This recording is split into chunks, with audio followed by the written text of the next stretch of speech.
The chamber was silent. 2,000 alien species had gathered in the Grand Hall of Nexus Prime, the ancient space station that served as the heart of galactic civilization. Crystal walls stretched 5 kilometers toward a ceiling that seemed to touch the stars themselves. Banners of 1,000 worlds hung in the vast emptiness, each one representing a civilization that had bent its knee to the Galactic Council. And in the center of it all, surrounded by armed guards and bathed in harsh white light, stood 7 humans. Ambassador David Reeves was 61 years old.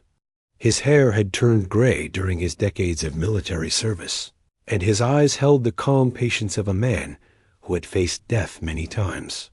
He stood at the front of the human delegation with his hands clasped behind his back, his posture relaxed, his expression unreadable.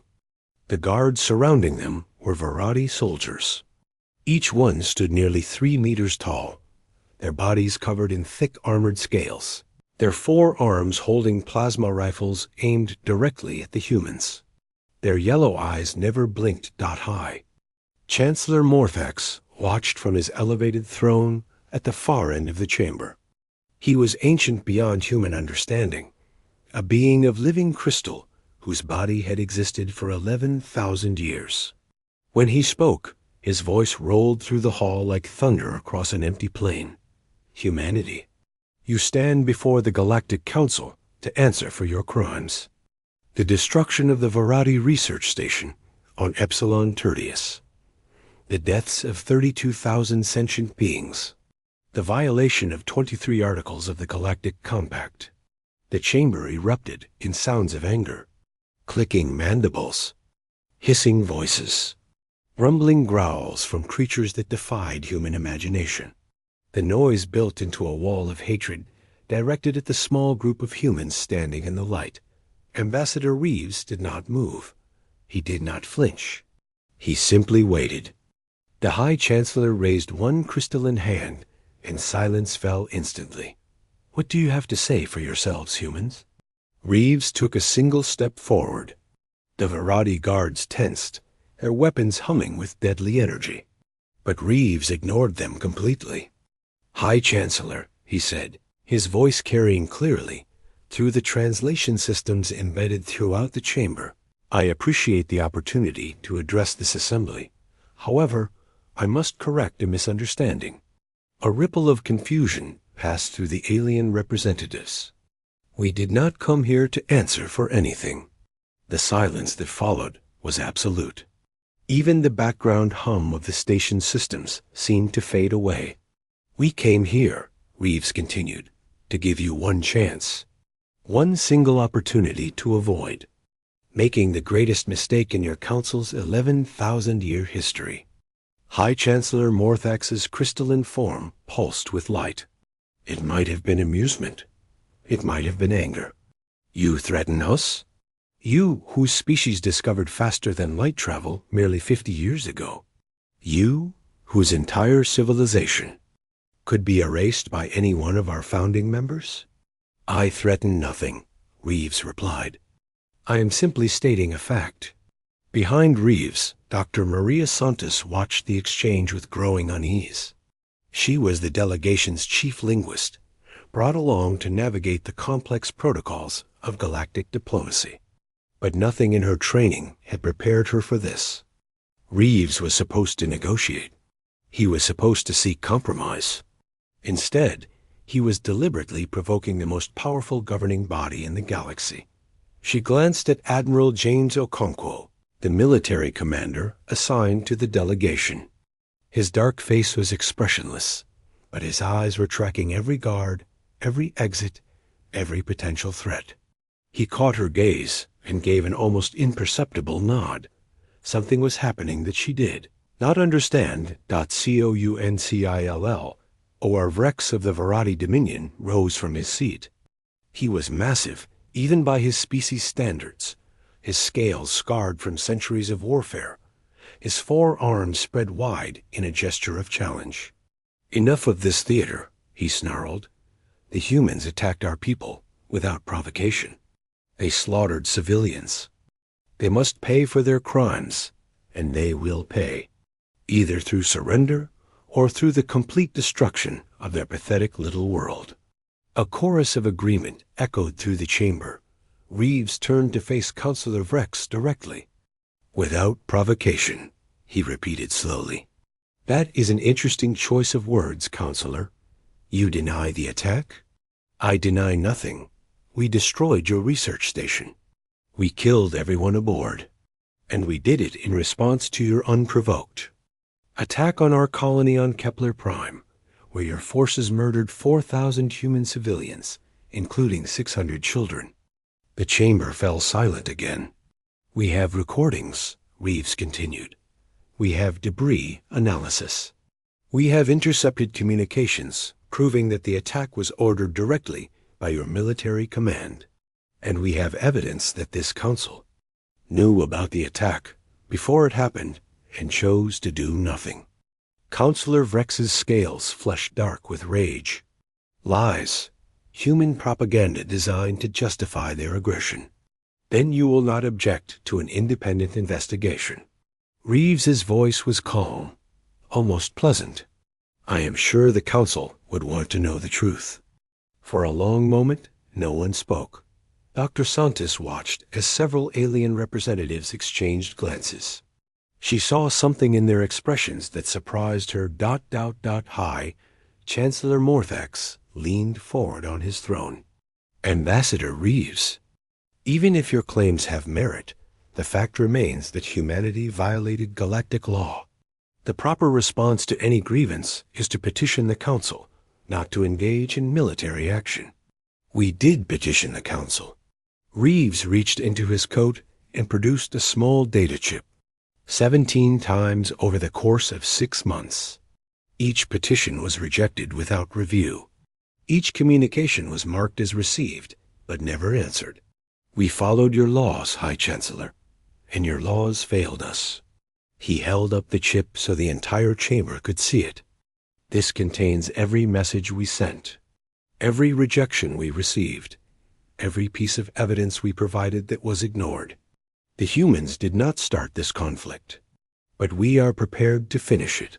The threat hung in the air like smoke from a dying fire. Dr. Santos felt her heart pounding.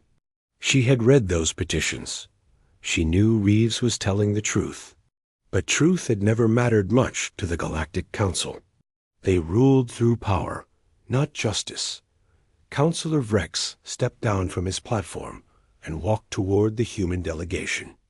The Varadi guards parted to let him through. He stopped less than a meter from Reeves, towering over the human ambassador, his 4 arms flexing with barely contained violence. "Your species is young," Vrex said, his voice low and dangerous. "You do not understand how the galaxy works. The strong rule. The weak submit. That is the natural order of things." Reeves looked up at the massive alien without fear. "You are correct that we are young, but I think you misunderstand which of us is strong and which is weak." Vrex's eyes narrowed. "Is that so?" "It is." Reeves smiled, and there was something in that smile that made even the ancient High Chancellor shift uncomfortably on his throne. "But you will understand soon enough." He turned back to face the full assembly. "The human delegation requests a 24-hour recess to consider the Council's position. When we return, we will have our final answer." Without waiting for permission, Reeves walked toward the chamber's exit. His delegation followed in perfect formation, passing through the rows of Varadi guards as if they were nothing more than decorations. Dr. Santos fell into step beside Admiral Okonkwo as they walked. "What is happening?" she whispered. "What does he know that we do not?" The Admiral's expression did not change. "Have you ever heard of the Prometheus Initiative?" Santos shook her head. "Then you are about to learn why humanity stopped being afraid of the dark a long time ago." The chamber doors closed behind them, and the Galactic Council was left in stunned silence, wondering for the first time in 11,000 years if they had made a terrible mistake. The doors of the council chamber had barely closed when High Chancellor Morthax summoned the leaders of the 12 founding species to his private chambers.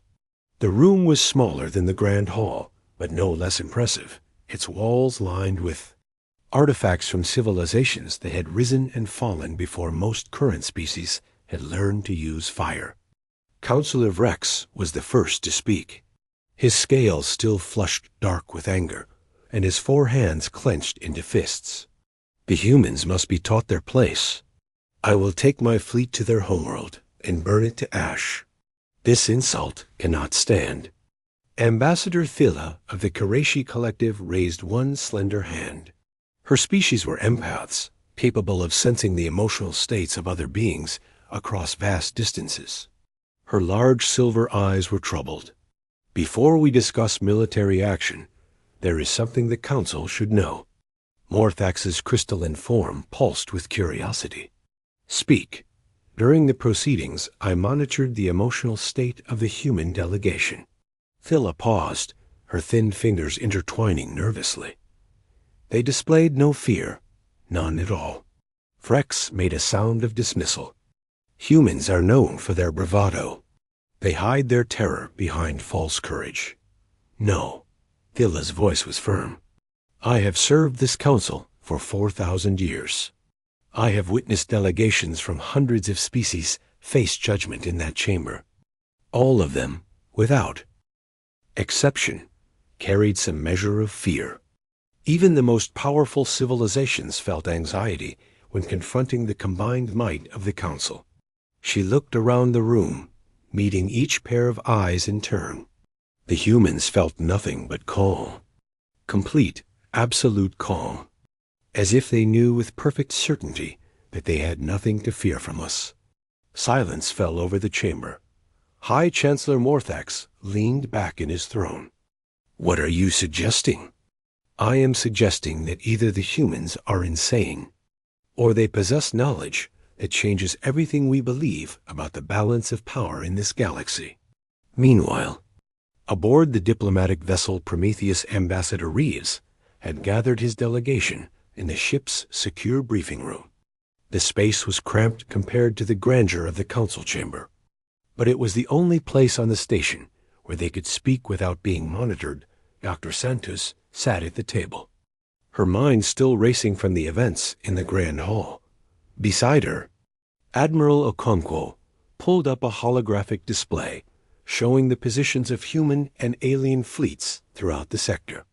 Ambassador, Santos said, unable to contain her confusion any longer. What is happening? The Prometheus Initiative, the way you spoke to the Council, everything about this mission has been different from what I was told to expect. Reeves looked at her for a long moment. Then he nodded slowly. Dr. Santos, what I am about to tell you is classified at the highest level. Fewer than 200 people on Earth know the full truth. But given what is about to happen, you deserve to understand. He activated a separate holographic display. An image appeared in the air between them, showing a massive structure floating in the void of space. It was unlike anything Santos had ever seen, a complex of towers and spheres and geometric shapes that seemed to shift and change as she watched. 43 years ago, during humanity's first decade of interstellar exploration, one of our deep space probes detected an anomaly in the gulf between galaxies. We sent a research vessel to investigate. The image changed, showing a human ship approaching the strange structure. What they found was a precursor archive. Santos drew a sharp breath. She had heard the legends. Every species in the galaxy had heard them. The precursors were beings who had existed billions of years before any current civilization. They had created the hyperspace lanes that made faster-than-light travel possible. They had seeded the galaxy with life. And then they had vanished, leaving behind only fragments of their technology. The Galactic Council had spent millions of years searching for a complete archive. Such a discovery would mean access to technology beyond imagination, power beyond measure. That is impossible, Santos whispered. The Council has been searching for a complete archive since before recorded history. They have found only fragments. The council searched in the wrong places. Reeves smiled slightly. They looked within the galaxy. The precursors were smarter than that. They hid their most important repository in the spaces between, where no one would think to look. Admiral Okonkwo spoke for the first time. For 43 years, we have studied the archive in complete secrecy. We have developed technologies that the Council cannot imagine. We have built ships and weapons that operate on principles they have never encountered. Santos felt dizzy. Why keep it secret? Why not share this discovery with the galaxy? Reeves's expression grew serious. Because we needed to know if the galaxy was worth sharing with. He walked to the window and looked out at the stars. Dr. Santos, every species that joins the Galactic Council follows the same pattern. They are discovered by older civilizations. They are evaluated based on their military strength and economic potential. And they are either welcomed as useful additions or crushed as potential threats. Humanity was young and weak. If we had revealed the archive, the Council would have taken it from us by force. They would have destroyed our civilization and claimed our discovery as their own. Santos shook her head. So instead you pretended to be harmless while building secret weapons? No. Reeves turned back to face her. We pretended to be harmless while waiting to see if the Council could treat us fairly. We gave them every chance to accept humanity as equals. We followed their laws. We respected their customs. We suffered their insults and their threats with patience. His voice hardened. And when the Varati attacked our colony and murdered our people, we filed petitions through proper channels. We asked for justice. We begged for help. And the Council ignored us because we were small and the Varati were powerful. Santos understood now. The humans had not come to these peace talks seeking peace. They had come to pass judgment. What happens now? She asked quietly. Reeves walked to a communication terminal and entered a long string of codes. Now we show the Council what they have been dealing with all along. A message appeared on the screen, waiting for confirmation. 3 words that would change the galaxy forever. Activate Prometheus Initiative. Ambassador, Santos said, if we do this, there is no going back. The Council will see us as enemies. They already see us as enemies. Dr. Santos, they have been planning our destruction since the day we achieved faster than light travel. The only thing that kept them from acting was the belief that we would submit eventually. Reeves placed his hand on the confirmation panel. This will show them how wrong they were.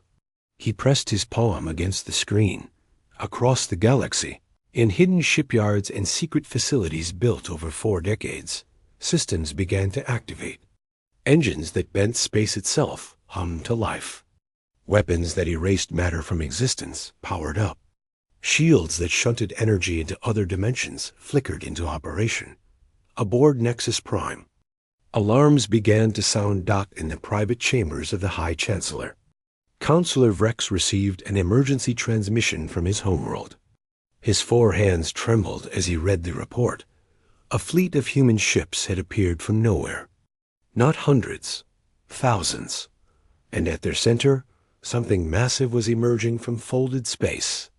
Something 3,000 kilometers long. Something that radiated power signatures unlike anything ever recorded. Ambassador Thilla collapsed to her knees, overwhelmed by a wave of pure terror emanating from every alien in the sector. But beneath that terror, she sensed something else from the humans. She felt only calm satisfaction. The satisfaction of a predator that had finally stopped pretending to be prey. High Chancellor Morthax's crystalline form dimmed with what could only be described as dread. What have we awakened? He whispered. The answer came moments later, as Ambassador Reeves's voice echoed through every communication system on the station. High Chancellor, the human delegation is ready to resume talks. I suggest you listen very carefully to what we have to say. The Grand Hall of Nexus Prime had never been so crowded. Word had spread through the station like fire through dry grass. Something unprecedented was happening. Every species with a representative on the station had sent delegates to witness what came next, but something had changed since the previous session. The atmosphere was different now.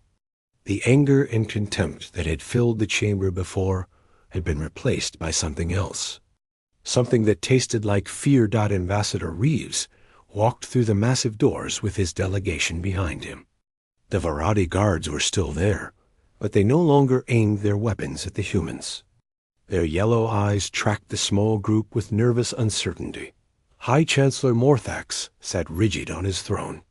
His crystalline form had dimmed considerably, the light within him flickering like a candle in wind. Around him, the representatives of the 12 founding species sat in uncomfortable silence. Counselor Vrex was notably absent. Reeves walked to the center of the chamber and stopped in the same spot he had occupied before. But everything about his bearing was different now. The careful diplomacy was gone. The polite deference had vanished. He stood like a man who no longer needed to pretend. High Chancellor, Reeves began, his voice filling the vast space. The human delegation has considered the Council's terms. We reject them entirely. The silence that followed was absolute. No clicking mandibles. No hissing voices. Nothing but the soft hum of the station systems. Furthermore, Reeves continued, we reject the authority of the Galactic Council over human space. We reject your laws, your treaties, and your jurisdiction. As of this moment, humanity considers itself independent of all Council regulations and restrictions. A murmur rippled through the chamber. Dr. Sentis, standing behind Reeves, watched the alien faces around her. She saw confusion. She saw anger. But mostly she saw fear. High Chancellor Morthax spoke, his voice carefully controlled. Ambassador Reeves, I understand that recent events have been surprising, but surely we can discuss this situation rationally. The Council is prepared to review the incidents involving the Varadi. We are prepared to consider reparations for the human lives lost. The time for discussion ended when you ignored our petitions, Reeves replied. The time for reparations ended when you chose to host this tribunal instead of an honest negotiation. You brought us here to humiliate us, High Chancellor, to force us to our knees before the galaxy. You never intended to seek peace. That is not true. The Council has always done exactly what it is doing now. Reeves began to walk slowly around the chamber, his footsteps echoing in the silence. For 11,000 years, you have ruled the galaxy through intimidation. Younger species submit or they are destroyed. That is the natural order you have created. That is the only form of governance you understand. He stopped and turned to face the assembled representatives. Let me tell you something about humanity. When we were young, we fought wars among ourselves. Terrible wars that killed millions. We developed weapons capable of destroying our entire civilization. And then, standing at the edge of annihilation, we made a choice. Reeves paused, letting his words sink in. We chose to be better. We built societies based on cooperation instead of domination. We created systems of justice that protected the weak from the strong. We learned that true power is not the ability to destroy, but the wisdom to build. High Chancellor Morthax's form flickered with something that might have been uncertainty. Humanity's internal development is admirable, but the galaxy operates under different rules. The strong protect their interests. The weak adapt or perish. This is simply the way of things. No, Reeves's voice was hard as steel. This is the way you have made things. And it is time for that to change. A massive holographic display materialized in the center of the chamber. It showed a view of space near the Council's core worlds. At first, the image seemed normal. Stars, planets, the usual traffic of merchant vessels and patrol ships, then the view shifted. Ships began appearing from nowhere, not emerging from hyperspace in the usual manner, but simply materializing as if reality itself was being rewritten. Human ships, thousands of them, more ships than most species could build in a century. And at the center of the fleet, something enormous took shape. A vessel 3,000 kilometers long, its surface covered in structures and weapons that defied known physics. Energy patterns rippled across its hull like lightning across a storm cloud. That, Reeves said quietly, is the Prometheus. The first of 3 vessels built using technology recovered from a precursor archive. Technology that your council has spent millions of years searching for. Technology that humanity has possessed for more than 4 decades. The chamber erupted in chaos. Representatives shouted in dozens of languages. Some tried to flee. Others collapsed in shock.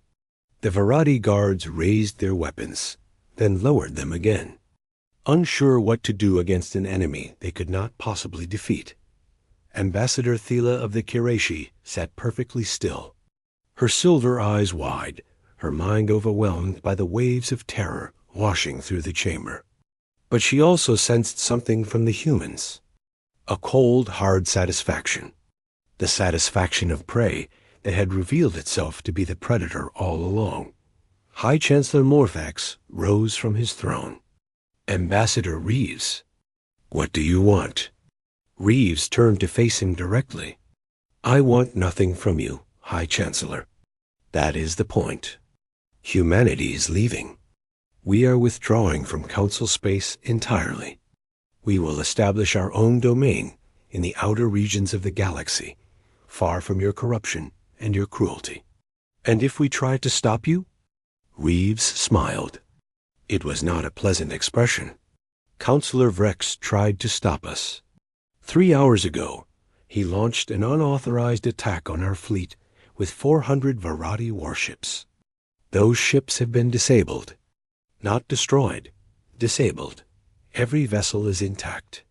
Every crew member alive, but their weapons, engines, and communications have been rendered permanently non-functional. He let that sink in. We could have destroyed them. We could destroy every fleet the Council can muster. We could reduce your homeworlds to ash and salt the ruins so nothing would ever grow there again. But we choose not to. Reeves walked back to the center of the chamber. Humanity does not want to rule the galaxy. We do not want to conquer your civilizations or enslave your peoples. We want only to be left alone to build something better. Something that proves there is another way. He raised his voice so every being in the chamber could hear. But understand this. If you follow us, we will destroy you. If you attack our people, we will destroy you. If you continue to oppress and exploit the younger species of this galaxy, we will return. And when we return, we will not come as diplomats. High Chancellor Morthax's form had dimmed to its lowest point. When he spoke, his voice was barely a whisper. What will you come as? Reeves held his gaze for a long moment. Judgment. He turned and walked toward the exit. His delegation followed in perfect formation. The Varadi guards parted before them like water, before a ship's prow. Dr. Santos fell into step beside Admiral Okonkwo as they passed through the silent crowd. We are really doing this, she breathed. We are walking away from the most powerful institution in the galaxy. The Admiral nodded slowly. We are doing more than that, Dr. Santos. We are showing every oppressed species in this galaxy that the strong do not always win, that the bullies do not always triumph, that there is hope. Behind them, the chamber remained frozen in stunned silence. 2,000 species watched as 7 humans walked away from peace talks that had been designed to crush them. And for the first time in 11,000 years. The Galactic Council wondered if they had finally met their match. The days following humanity's departure from Nexus Prime were the most chaotic in the Council's 11,000-year history. Emergency sessions ran continuously. Intelligence agencies worked without rest. Military commanders plotted and schemed and ultimately achieved nothing because the truth was becoming impossible to deny. The Galactic Council had no answer to humanity's power. High Chancellor Morthax sat alone in his private chambers, surrounded by holographic displays showing the catastrophic state of galactic affairs.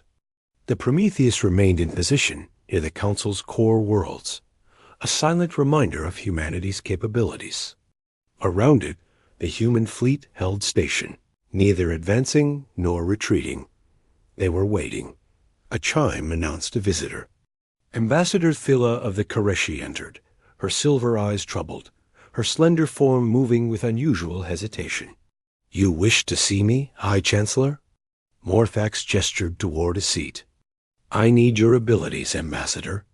I need to understand what we are dealing with." Thilla sat, folding her hands in her lap. "I am not certain my abilities will help. The humans are unlike anything I have encountered. Tell me what you know." The empath closed her eyes, reaching out with her mind toward the distant human fleet. "They are calm," she said slowly.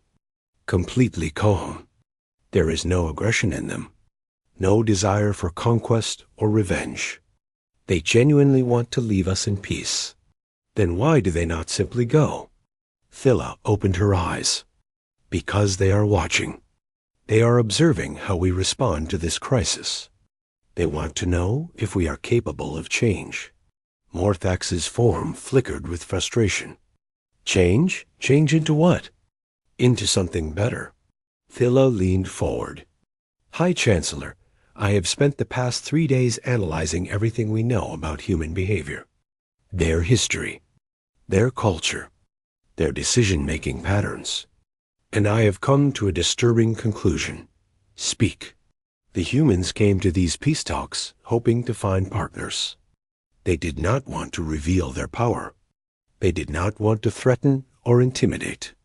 They wanted us to treat them fairly, and if we had, they would have shared the precursor archive with the entire galaxy. Morthax went very still. "You are saying they would have given us access to that technology?" "Yes. They believe that knowledge should be shared. They believe that all species should have the opportunity to grow and develop. But we failed their test. We proved ourselves to be exactly what they feared, bullies who respect nothing but force." The High Chancellor rose from his throne and walked to the window. Outside, the stars burned cold and distant. "What do they expect us to do now?" Thilla shook her head. "That is the terrible irony, High Chancellor. They expect nothing from us. They have already decided that the Council cannot be reformed. They are leaving to build something new, and they are taking every species that wants to join them." Morthax turned sharply. "What do you mean?" "Our intelligence services have intercepted communications from 14 species expressing interest in leaving the Council. The Frel Consortium, the Bright Confederation, the nomadic fleets of Theron. All of them have reached out to humanity, requesting asylum in their new territory." The implications hit Morthax like a physical blow. The Council had maintained its power through unity. If species began to leave, others would follow. The entire structure that had governed the galaxy for millennia could collapse within decades. "We must stop this," he said. "We must demonstrate that the Council is still strong." "How?" Thilla's voice was gentle but firm. Counselor Vrex already tried to demonstrate strength. His entire fleet was disabled without a single casualty on either side. The humans showed more mercy to our forces than we have ever shown to any of the species we conquered. She stood and walked to stand beside him at the window. "That is what truly frightens me, High Chancellor. Not the weapons, not the technology. The fact that humanity had every justification to destroy us and chose restraint. They are stronger than us, and they are also better than us. How do we compete with that?" In the corridors of Nexus Prime, similar conversations were taking place among dozens of species. The revelation of human power had shattered assumptions that had held for thousands of years. Many were angry. Many were frightened. But a growing number were beginning to ask dangerous questions. Why had the Council ignored humanity's petitions? Why had the Varadi attack on human civilians been covered up? How many other species had been mistreated by the founding members? Counselor Vrex had returned to his quarters in disgrace after the failure of his attack. He spent his days pacing and raging at anyone who came near. His species had been one of the most powerful in the galaxy. Now they were humiliated, defeated without even the dignity of combat. But Vrex was not ready to accept defeat. He had spent 3 days gathering intelligence on the human fleet, looking for weaknesses, planning strategies. And he had found something interesting. The humans had not attacked any civilians. They had not threatened any homeworlds. They had shown remarkable restraint in every interaction since revealing their power dot to Vrex. This was not mercy. This was weakness. The humans were soft. They lacked the killer instinct that true warriors possessed. And that softness could be exploited. He opened a secure channel to the commanders of his remaining forces. "Prepare a strike package," he ordered. "Target the human diplomatic vessel. I want that ship destroyed and everyone aboard killed." The commanders hesitated. "Counselor, the High Chancellor has ordered all forces to stand down. If we attack, the High Chancellor is a coward who has already surrendered. The Varadi do not surrender. We do not bow to creatures who refuse to fight properly." Vrex's scales flushed dark with determination.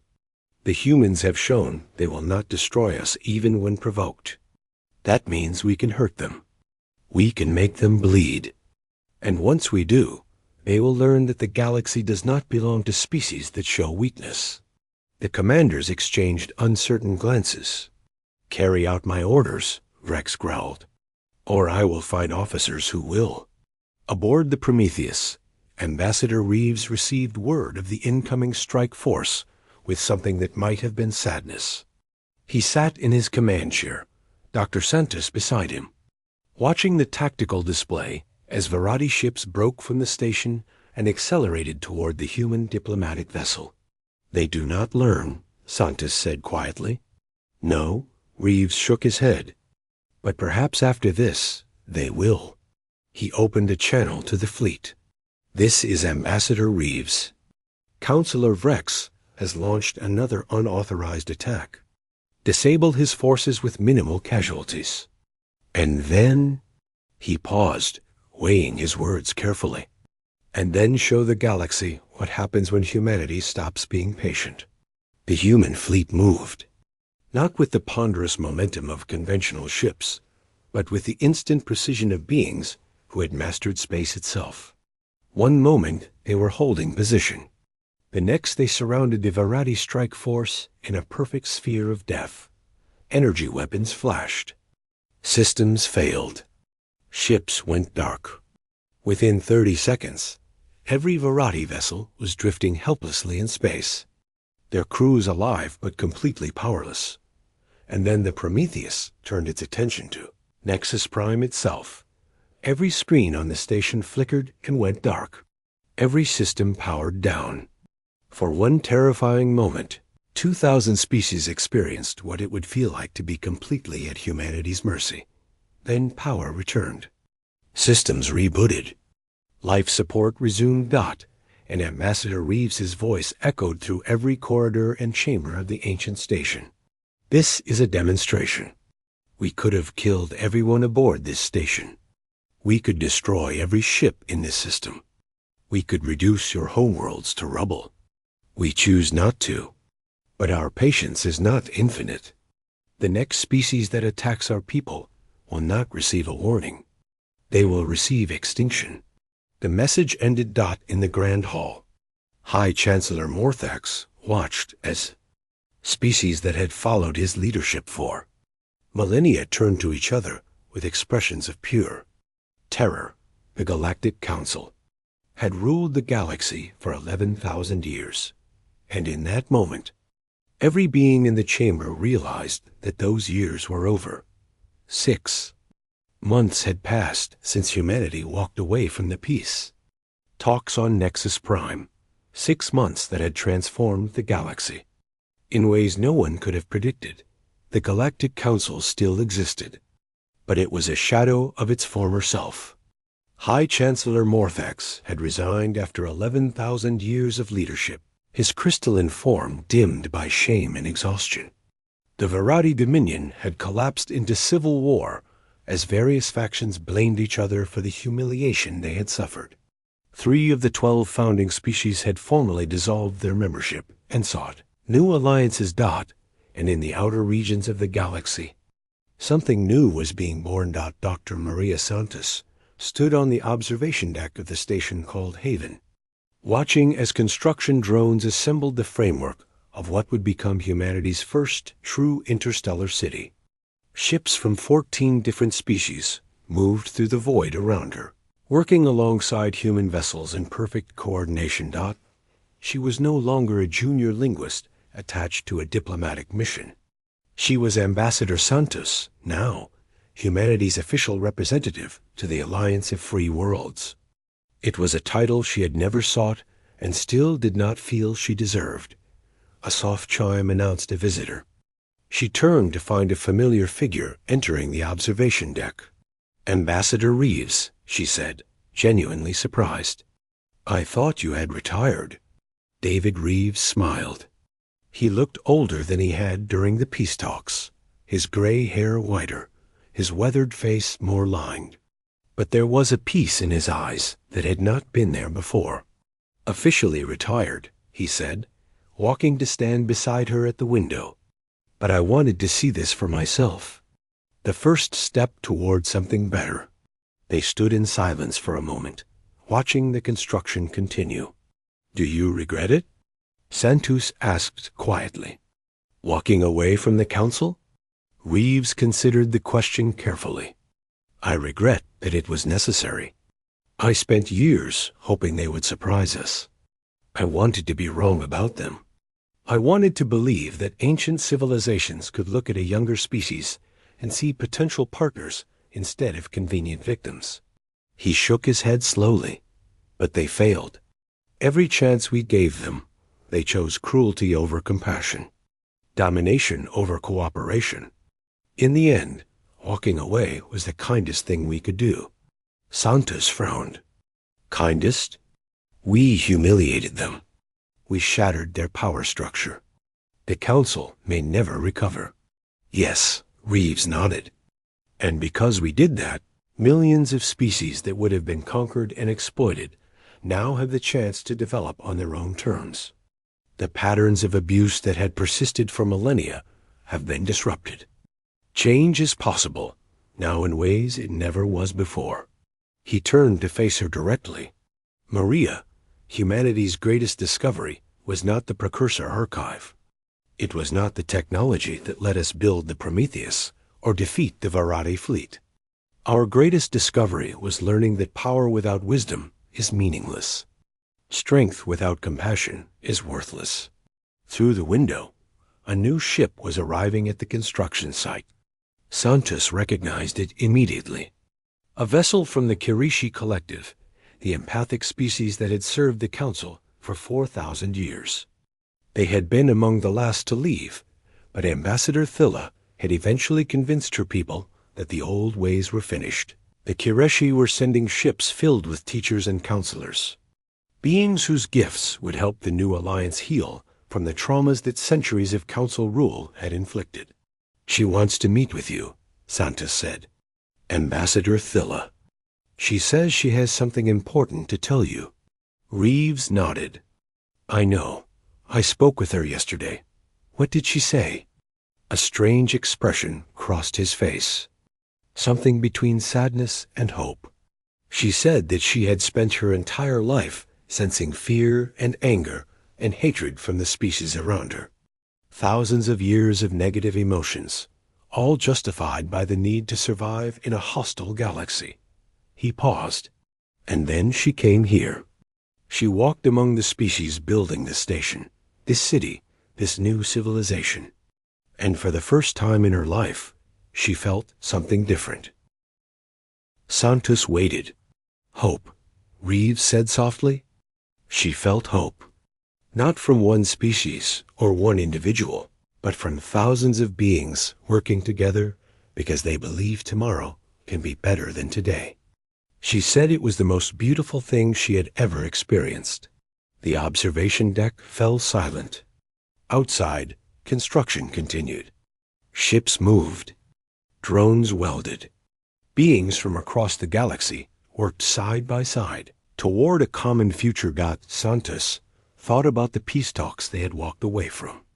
She thought about Counselor Vrex and his blind hatred. She thought about High Chancellor Morthax and his ancient assumptions about how the galaxy must work.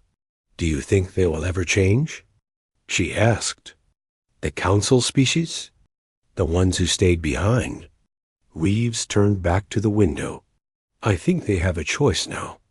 That is all anyone can ask for. We showed them that their old ways do not work. We showed them that bullying and intimidation and military dominance lead nowhere worth going. What they do with that knowledge is up to them. And if they choose poorly? Reeves's expression hardened slightly. Then they will learn that walking away from those peace talks was the most merciful thing humanity has ever done. Because we could have destroyed them. We could have conquered them. We could have done to them exactly what they had planned to do to us. He met her eyes. We chose not to. And that choice is what separates us from them. That choice is what makes us worthy of the power we possess. A new signal appeared on the station's communication systems. Santos checked her datapad and smiled. The Prometheus is requesting permission to take up permanent position at the border, she reported. Admiral Okongwo says they will serve as a reminder to anyone who thinks about threatening the Alliance. Reeves nodded. Good. Not a threat. A reminder. There is a difference. He walked toward the exit, then paused at the door. Maria, I am going to say something that I never told my superiors on. Earth. Something that guided every decision I made during those peace talks. Santos waited. We did not build our weapons because we wanted to fight. We built them because we hoped we would never have to. True strength is not the willingness to destroy. True strength is the courage to build something worth protecting. He gestured toward the construction outside the window. Protect this, Ambassador. Protect what we are building here. Not with weapons, but with wisdom. Not with threats, but with hope. That is how we honor everyone who believed we could be better than the civilizations that came before us. Santos nodded slowly. I will. Reeves smiled one last time. Then he walked away, leaving her alone with the view of humanity's new home rising from the void. She stood there for a long time, watching the future take shape, somewhere behind her. In the old space controlled by the dying council, ancient powers were struggling to adapt to a galaxy that no longer feared them. Some would change. Some would fall. Some would cling to their old ways until the bitter end. But that was their choice to make. Humanity had made its choice on the day they walked away from the peace talks. They had chosen to be better. They had chosen to build instead of destroy. They had chosen hope over hatred. And standing there, watching ships from a dozen species work together in perfect harmony, Ambassador Maria Santos knew that they had chosen well. The Galactic Council had summoned humanity to answer for its crimes. Instead, humanity had shown the Council what true civilization looked like, and nothing in the galaxy would ever be the same.